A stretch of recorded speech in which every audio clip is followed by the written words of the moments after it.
Hello, നമുക്കിന്ന് വൈറലായൊരു beef recipe ആയാലോ? ഇതൊരു സിമ്പിൾ റെസിപ്പിയാണ്. ആദ്യം കുക്കർ ചൂടായതിന് ശേഷം ആവശ്യത്തിന് ഓയിലൊഴിച്ച് കുറച്ചധികം ചെറിയ ഉള്ളി ഇട്ട് കൊടുക്കുക. ഞാനിപ്പോൾ ഇവിടെ ഒരു 1/2 കിലോ ബീഫാണ് എടുത്തേക്കുന്നത്. അതിനുശേഷം കുറച്ച് ഇഞ്ചി വെളുത്തുള്ളി ചതച്ചത് ഇട്ട് കൊടുക്കുക. അത് കഴിഞ്ഞ് വറ്റൽമുളക് ക്രഷ് ചെയ്ത് ആവശ്യത്തിന് ഇട്ടെടുക്കുക.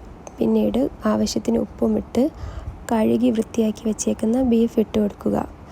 എല്ലാം കൂടി നന്നായി ഒന്ന് മിക്സ് ചെയ്തതിന് ശേഷം കുക്കറിൻ്റെ ലിഡ് അടച്ച് വെച്ച് നന്നായിട്ട് വേവിക്കുക.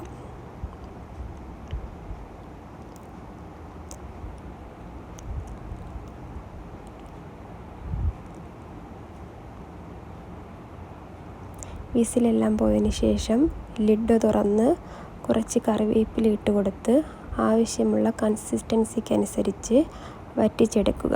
നമ്മുടെ വൈറലായ ബീഫ് റെസിപ്പി റെഡി.